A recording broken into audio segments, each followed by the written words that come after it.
Hi everyone, welcome to all of you. Biomolecules में carbohydrate हम लोगों ने स्टडी कर लिया था। आज के वीडियो में हम लोग लिपिड स्टडी करेंगे। लिपिड में भी हम लोग आज फैटी एसिड को कवर करेंगे। इसके बाद इसका जो दूसरा वीडियो आएगा उसमें हम लोग इसको कंप्लीट कर लेंगे। ठीक है, तो स्टार्ट करते हैं। लिपिड्स क्या होते हैं? तो लिपिड्स होते हैं हेट्रोजिनस ग्रुप ऑफ कंपाउंड, जिनमें हम लोग किसको रखते हैं? तो फैट, ऑयल, स्टेरॉयड, वैक्सेस, ठीक है, और इनसे रिलेटेड जो भी कंपाउंड्स होते हैं उनको हम लोग लिपिड्स में रखते हैं। ठीक है, उनको हम लोग लिपिड बोलते हैं।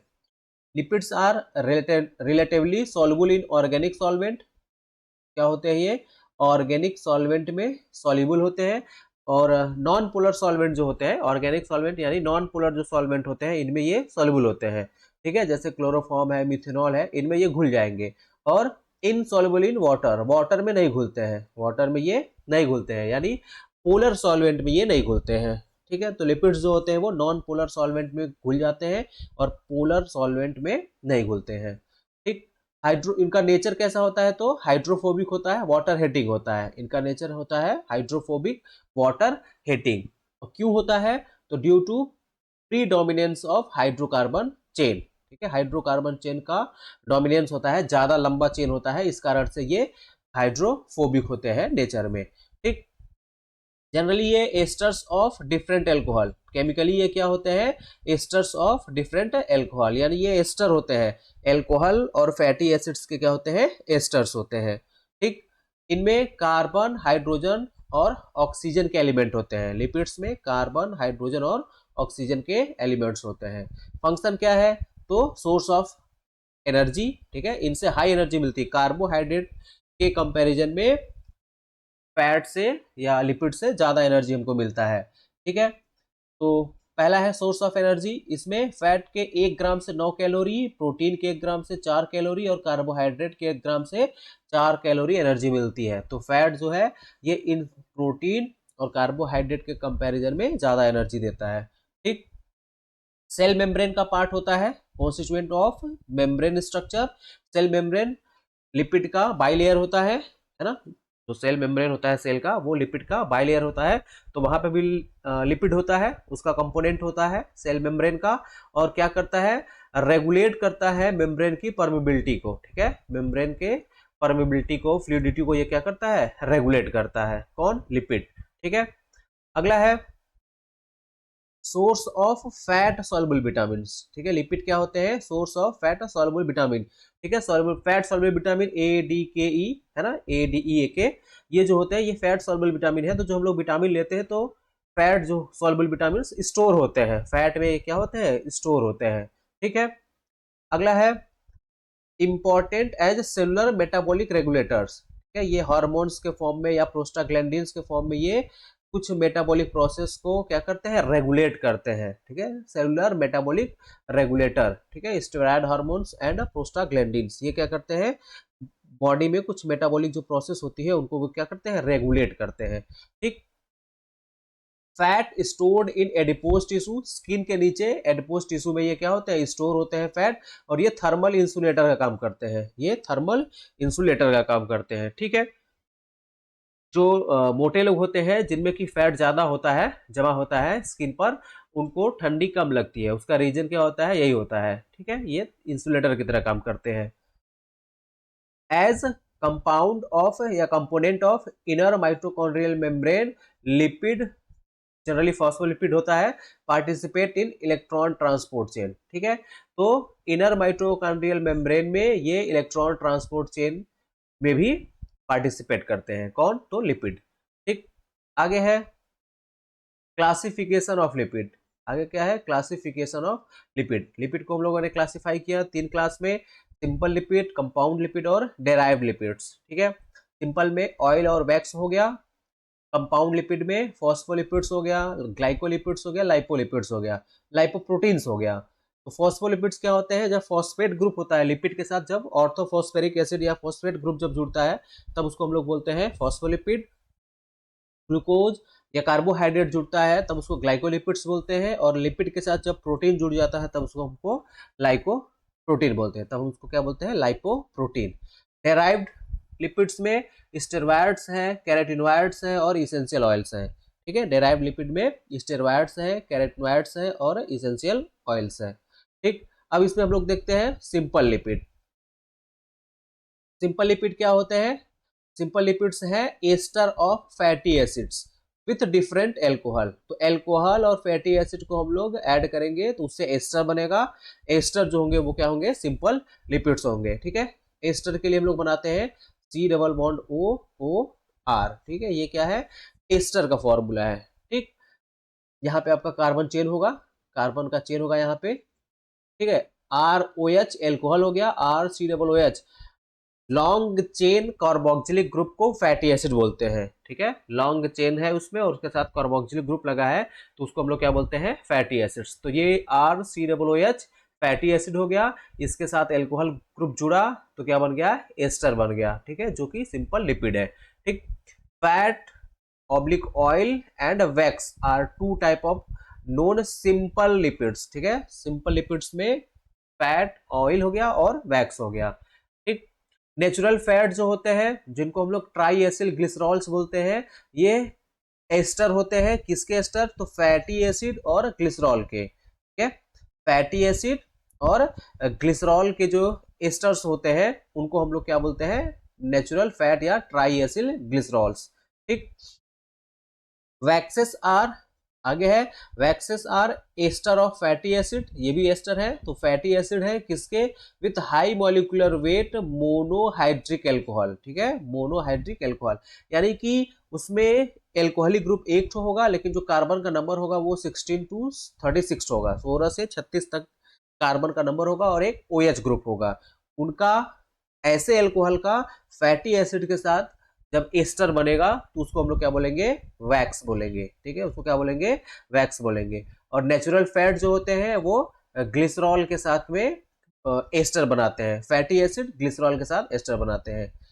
ठीक है, waxes are main storage form of energy in planktons. ठीक है, प्लैंकटॉन्स जो होते हैं जो वाटर के सरफेस पे तैरते हैं, है ना, उसी वाटर फ्लो के साथ तैरते रहते हैं तो उनको हम लोग प्लैंकटॉन्स बोलते हैं। तो वो उनमें वैक्स जो होते हैं वो स्टोरेज एनर्जी होता है, main storage form of energy. ठीक है, marine organism, marine organism whale है, हेरिंग है, सैल्मोन है, consume planktons in large quantity. ठीक है, वो प्लैंकटॉन्स को कंज्यूम करते हैं। Waxes serve as major food and storage lipids in them. ठीक है, वो प्लैंकटॉन्स को खा रहे हैं तो वहां पे जो वैक्स होगा वो उनके लिए फूड का काम करेगा। किसके लिए? मरीन या मैराइन ऑर्गेनिज्म के लिए। ठीक है, जैसे कि वेल है, हेरिंग है, सैल्मन है ना, ये क्या करेंगे? ये प्लैंकटॉन्स को खाते हैं और प्लैंकटॉन्स में जो एनर्जी होती है वो वैक्स के फॉर्म में होती है। तो वैक्स जो होता है इनके लिए भी फूड हो गया। Leaves of some plant process coating of wax. ठीक है, कुछ लीव प्लांट होते हैं जिनके लीव्स पर वैक्स की कोटिंग होती है, जैसे रोडोडेंड्रॉन है, इनके लीफ पे क्या होता है? वैक्स की कोटिंग होती है। ठीक है, कुछ अदर ट्रॉपिकल प्लांट्स जो है वहां पे भी कोटिंग होती है वैक्स की। ठीक है, क्यों होता है ये? क्या करता है? तो presence of wax coating over the surface of leaves protect against excess evaporation. ठीक है, and also provide protection against parasite. ठीक है, ये वैक्स जो होते हैं वाटर के इवापोरेशन को कम करते हैं। ठीक है, ज्यादा इवापोरेशन पानी का ना हो, वाटर का ना हो, इसको कम करते हैं और पैरासाइट से प्रोटेक्शन प्रोवाइड करते हैं। और पैरासाइट से जल्दी से इन्फेक्शन ना हो इससे वो क्या करते हैं? प्रोटेक्शन प्रोवाइड करते हैं। ठीक है, waxes do not undergo rancidity, जल्दी खराब नहीं होते हैं। Waxes are not digested by lipase. ठीक है, वैक्स जो होते हैं उनको लाइपेज एंजाइम डाइजेस्ट नहीं कर पाता है। ठीक, अब देखते हैं फैटी एसिड्स। ठीक है, तो फैटी एसिड्स क्या होते हैं? तो fatty acids are long aliphatic carboxylic acids. ठीक है, लॉन्ग चेन कार्बोक्सिलिक ग्रुप या carboxylic acid having a general formula RCOOH। इनका जनरल फॉर्मूला फैटी एसिड का क्या होता है? तो RCOOH, ये कार्बोक्सिलिक ग्रुप, ये और ये R जो है ये कार्बन चेन होता है, हाइड्रोकार्बन चेन। ठीक है, R denotes a hydrocarbon chain और COOH कार्बोक्सिलिक ग्रुप। ठीक है, जो कि फंक्शनल ग्रुप है। Fatty acids chain, fatty acid chains in membranes usually contain between 14 to 24 carbon atoms. इनमें जनरली कितना कार्बन होता है 14 to 24 कार्बन, ठीक है। और वो हो सकते हैं सेचुरेटेड और अनसेचुरेटेड, वो सेचुरेटेड हो सकते हैं या अनसेचुरेटेड हो सकते हैं, ठीक है। अगर सारा का सारा डबल सिंगल बॉन्ड है तो सेचुरेटेड, और अगर उसमें एक भी डबल या ट्रिपल बॉन्ड है तो वो अनसेचुरेटेड हो जाते हैं, ठीक। Short chain length and unsaturation enhance the fluidity of fatty acid, ठीक है। अनसेचुरेशन यानी अगर उसमें डबल बॉन्ड है या ट्रिपल बॉन्ड है और शॉर्ट चेन लेंथ है और नंबर ऑफ कार्बन कम है, वो उसको क्या करता है, फ्लूइडिटी प्रोवाइड कराता है, ठीक है, और उसके फ्लूइडिटी को बढ़ा देता है, ठीक है। And their derivatives by lowering the melting temperature, ठीक है। क्या है, short chain length and unsaturation enhance the fluidity of fatty acid and their derivatives by lowering the melting temperature, ठीक है। इनका मेल्टिंग टेम्परेचर कम हो जाता है अगर अनसेचुरेशन डबल बॉन्ड ज्यादा है या ट्रिपल बॉन्ड नंबर बढ़ रहा है, दो डबल बॉन्ड है या तीन डबल बॉन्ड है या चार डबल बॉन्ड है, तो जैसे जैसे डबल बॉन्ड बढ़ेगा अनसेचुरेशन बढ़ेगा, इनका जो मेल्टिंग पॉइंट है वो कम होता जाएगा, जिससे कि फ्लूइडिटी जो होगी वो बढ़ेगी, ठीक है। दस उसके बाद है 16 and 18 carbon fatty acids are more common, ठीक है। यानी ज्यादातर जो फैटी एसिड्स होते हैं उनमें जो कार्बन नंबर होता है वो 16 और 18 होता है, ठीक। आगे है the alkyl chain, the alkyl chain में बी सैचुरेटेड और इट में कंटेन वन और मोर डबल बॉन्ड, वही बात है, ठीक है। जो आर वाला ग्रुप है, आर वाला जो ग्रुप है इसमें ये या तो सैचुरेटेड होगा, मतलब कोई भी डबल या ट्रिपल बॉन्ड नहीं होगा, या हो सकता है कि कंटेन वन और मोर डबल बॉन्ड्स, ठीक है। The configuration of double bond in most unsaturated fatty acid is सिस, ठीक है। ये सिस फॉर्म में होते हैं, यानी जो डबल बॉन्ड होगा वो उसका जो कॉन्फ़िगरेशन होगा वो कौन सा वाला होगा, सिस फॉर्म होगा, ठीक है। जैसे कि ये कंडीशन है तो दोनों ग्रुप, यहाँ मान लीजिए यहाँ पे ग्रुप लगा हुआ है तो ये भी ए ग्रुप होगा, ये भी ए ग्रुप होगा, ठीक है, और ये बी हो जाएगा, ये बी हो जाएगा, ठीक। सिस कंडीशन होता है इनका। देन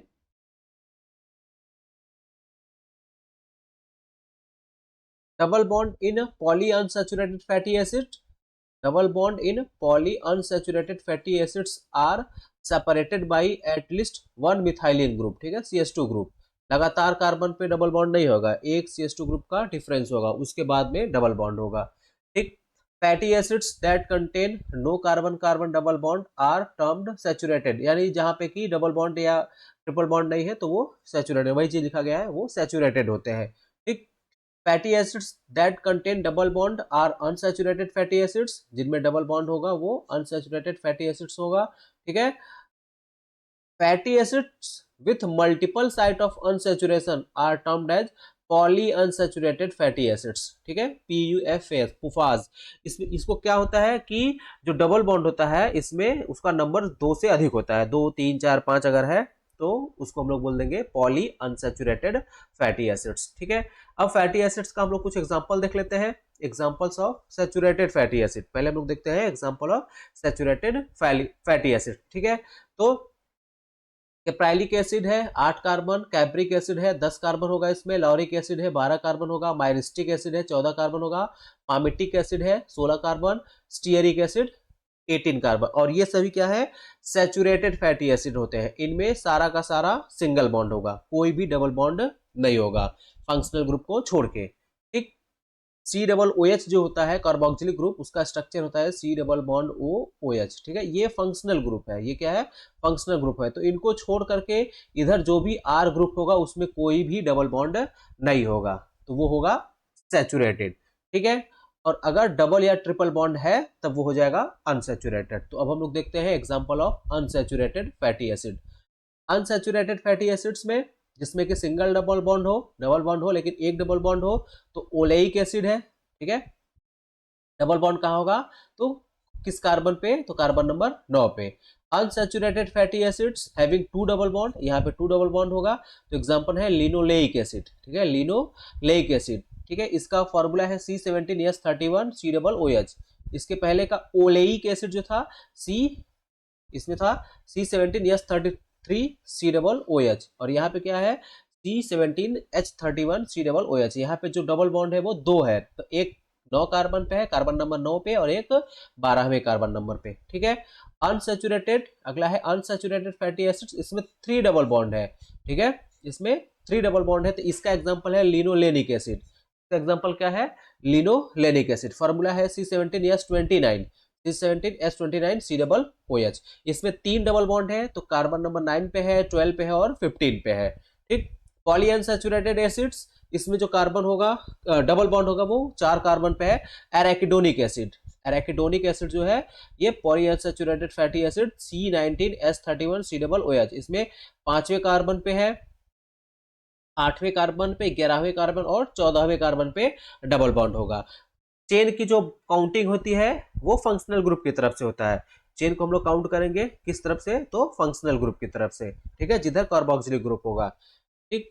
आगे है several convention use delta for indicating the number and position of double bond in the hydrocarbon chain, ठीक है। ये वाला हम लोग टर्म यूज करेंगे डेल्टा, ठीक है, इसको हम लोग यूज करेंगे बताने के लिए कि डबल बॉन्ड किस कार्बन पे है, ठीक है। For example 18:0 represent fatty acids having 18 carbon long chain with no double bond, ठीक है। 18 है, फिर उसके बाद में 0 है, 18 0, तो 18:0 है, तो इसमें 18 नंबर ऑफ कार्बन है और 0 मतलब नंबर ऑफ डबल बॉन्ड, तो 0 है तो कोई डबल बॉन्ड नहीं होगा, ठीक है। 18:1 है, अगर 18:1 है, यहाँ पे डेल्टा 9 दिया हुआ है, इसका मतलब कि जो फैटी एसिड है उसमें नंबर ऑफ कार्बन 18 है, डबल बॉन्ड कितना है? 1 है, और वो डबल बॉन्ड किस कार्बन पे है? तो 9वें कार्बन पे है, ठीक है। वही लिखा हुआ है fatty acids having 18 carbon chain 1 double bond at position 9, ठीक है। उसी तरह से 18:2 है, तो इसमें कार्बन 18 होगा, 2 डबल बॉन्ड होगा, एक 9 पोजीशन पे और 12 पोजीशन पे, ठीक है। Represents a fatty acid having 18 carbon chain length, 2 double bond, 1 at position 9 and other at 12, ठीक है। तो ऐसा कोई भी नंबर हैगा, ठीक है, जैसे मान लीजिए कि कोई भी नंबर लिख दिया, 18 कर दिया, फिर (3) कर दिया, है ना, फिर 9 कर दिया, 12 कर दिया, 15 कर दिया, डेल्टा लगा करके, तो इसका मतलब है कार्बन 18 है, 3 डबल बॉन्ड है, कौन पोजीशन है? 9वां है, 12 और 15 इस पोजीशन पे है, ठीक। अब इसमें स्ट्रक्चर ये दिया हुआ है, saturated fatty acid stearic acid है, फिर उसी तरह से ये अनसैचुरेटेड फैटी एसिड है, ठीक है, ओलेइक एसिड, ठीक है, ओलेइक एसिड। इसमें देखिए यहाँ पे डबल बॉन्ड दिख रहा है, काउंटिंग इस साइड से होगी, इधर फंक्शनल ग्रुप है, तो 1 पहला कार्बन, दूसरा कार्बन, तीसरा कार्बन, ये चौथा कार्बन, 5वां, 6वां, 7वां, 8वां और ये 9वां, ठीक है, 9th कार्बन पे है। इसी तरह से लिनोलेइक एसिड, इसमें 2 डबल बॉन्ड है, एक यहाँ पे है और एक यहाँ पे, काउंटिंग फिर इधर ही से होगी, 1 2 3 4 5 6 7 8, यहाँ पे 9 हो गया, फिर 10 11 फिर ये 12, ठीक है, 9 पे और 12 पे। इसको अगर हम लोग लिखना चाहेंगे, ये लिनोलेइक जो एसिड है, इसको अगर हम लिखना चाहेंगे तो कितना कार्बन है? 14 15 16 17 और 18, 18 है, तो 18 2 है तो 2 लिखेंगे, लेमडा 9 और 12, ठीक है, ये लिख देंगे, सॉरी डेल्टा 9 एंड 12 लिख देंगे, ठीक। तो ये स्ट्रक्चर है फैटी एसिड का, सैचुरेटेड और नॉन सैचुरेटेड। आगे है the physical property of fatty acid. The physical property of fatty acid depend on the length of hydrocarbon, ठीक है, हाइड्रोकार्बन का जो चेन है उसी पे इसकी फिजिकल प्रॉपर्टी जो होती है वो डिपेंड करती है, और डिग्री ऑफ अनसैचुरेशन, उसमें कितना डबल बॉन्ड है और हाइड्रोकार्बन का जो लेंथ है वो कितना है, इसी पे फिजिकल प्रॉपर्टी फैटी एसिड का डिपेंड करता है, ठीक। Melting point of saturated fatty acids increase with increasing molecular weight, यानी हाइड्रोकार्बन चेन में अगर नंबर ऑफ कार्बन बढ़ेगा, सैचुरेटेड फैटी एसिड है, अगर सैचुरेटेड फैटी एसिड है, ठीक है, और अगर सैचुरेटेड फैटी एसिड में इनमें नंबर ऑफ कार्बन अगर बढ़ रहा है तो इनका मेल्टिंग पॉइंट बढ़ेगा, ठीक है। क्यों क्यों बढ़ेगा? Because of increased van der Waals interaction between the molecules, ठीक है। तो सैचुरेटेड फैटी एसिड है, अगर सैचुरेटेड फैटी एसिड है और उसका अगर मॉलिक्यूलर वेट बढ़ रहा है, इसका मतलब नंबर ऑफ कार्बन बढ़ रहा है, तो उसमें क्या होगा? उसका मेल्टिंग पॉइंट क्या होगा? बढ़ते जाएगा, ठीक है। जैसे कोई सैचुरेटेड फैटी एसिड है जिसमें कि 16 कार्बन है और एक है जिसमें कि 18 कार्बन है, ठीक है, 16 कार्बन है और एक में 18 कार्बन है, तो जो 18 कार्बन वाला होगा इसका मेल्टिंग पॉइंट ज्यादा होगा और 16 कार्बन वाला जो होगा उसका मेल्टिंग पॉइंट कम होगा। क्यों कम होगा? क्योंकि सैचुरेटेड फैटी एसिड में जैसे जैसे नंबर ऑफ कार्बन बढ़ेगा, मॉलिक्यूलर वेट बढ़ेगा, van der Waals force of attraction बढ़ता है, जिससे मेल्टिंग पॉइंट बढ़ता है। ठीक, आगे है the presence of double bond in fatty acid significantly lowers the melting point relative to saturated fatty acid. ठीक है, अब कोई 16 कार्बन का फैटी एसिड है जो कि सैचुरेटेड है, अगर हम लोग उसमें एक डबल बॉन्ड इंट्रोड्यूस कर देंगे, कार्बन उतना ही रहेगा लेकिन एक डबल बॉन्ड इंट्रोड्यूस करेंगे तो मेल्टिंग पॉइंट डिक्रीज हो जाएगा। अगर दो कर दे रहे हैं, ठीक है, एक डबल बॉन्ड है, अगर दो डबल बॉन्ड कर दिए तो और ज्यादा कम हो जाएगा, है ना। यानी कि जैसे जैसे डबल बॉन्ड का नंबर बढ़ेगा सैचुरेटेड फैटी एसिड में, जैसे जैसे डबल बॉन्ड का नंबर बढ़ेगा उनका अनसैचुरेशन बढ़ता जाएगा और उससे क्या होगा, उनका मेल्टिंग पॉइंट घटेगा। ठीक है, डिक्रीज होता जाएगा। आगे है melting point of unsaturated fatty acid decrease as the number of double bond increase. ठीक है, melting point of unsaturated fatty acid decrease as the number of double bond increase. जैसे जैसे नंबर ऑफ डबल बॉन्ड बढ़ेगा उनका जो melting point होगा वो घटता जाएगा। ठीक है, for example an 18 carbon fatty acid melt at 16 degree Celsius if it is saturated. ठीक है, अगर सैचुरेटेड फैटी एसिड है तो 18 कार्बन का सैचुरेटेड फैटी एसिड है, उसका जो मेल्टिंग पॉइंट होगा वो 69 डिग्री सेल्सियस होगा। ठीक है, at 13 degree Celsius if it has one double bond. ठीक है, अब उसी में हम लोग डबल बॉन्ड इंट्रोड्यूस कर दें, यही जो 18 कार्बन कंपाउंड है सैचुरेटेड फैटी एसिड, उसको हम लोग अनसैचुरेट कर दें, उसमें डबल बॉन्ड इंट्रोड्यूस करके, तो उसका जो मेल्टिंग पॉइंट होगा वो घट जाएगा। ठीक है, उसका क्या हो जाएगा, मेल्टिंग पॉइंट घट जाएगा। ठीक है, तो उसी को बताया कि जैसे जैसे डबल बॉन्ड बढ़ेगा अनसैचुरेशन बढ़ेगा, मेल्टिंग पॉइंट घटता जाएगा। ठीक है, और मॉलिक्यूलर वेट बढ़ेगा सैचुरेटेड फैटी एसिड का, तो उनमें क्या हो जाएगा, उनमें मेल्टिंग पॉइंट बढ़ेगा। ठीक, आगे है essential fatty acids. Essential fatty acids क्या होते हैं, जिनको हमारा बॉडी सिंथेसाइज नहीं कर पाता है। Fatty acids can not be synthesised by the body and therefore should be supplied in the diet are known as essential fatty acids. ठीक है, ऐसे फैटी एसिड्स जो हमारा बॉडी नहीं बना पाता है, जिसको हमको बाहर से लेना पड़ता है, फूड में लेना पड़ता है, उसको हम लोग बोलते हैं इसेंशियल फैटी एसिड्स। ठीक है, तो उसका एग्जाम्पल हम लोग को याद रखना है, पूछता है कौन सा एग्जाम्पल है, तो लिनोलेइक एसिड है, ठीक है, लिनोलेनिक एसिड है, एराकिडोनिक एसिड है, ये क्या है, ये इसेंशियल फैटी एसिड्स है। ये हमारा बॉडी क्या होता है, बना नहीं पाता है, इसको हम लोग को बाहर से लेना पड़ता है, तो ये इंपॉर्टेंट है ना। ये हम लोग को याद रखना है कि लिनोलेइक एसिड, लिनोलेनिक एसिड और एराकिडोनिक एसिड ये क्या है, ये अनसैचुरेटेड फैटी एसिड्स है जो कि इसेंशियल फैटी एसिड्स है, जिनको हमको बाहर से लेना पड़ता है। ठीक है, तो ये था फैटी एसिड्स और लिपिड का थोड़ा सा पार्ट, बाकी इसका अगला पार्ट हम लोग अगले वीडियो में कंप्लीट कर लेंगे। ठीक है, तो आज के लिए यही रहने देते हैं। Thank you.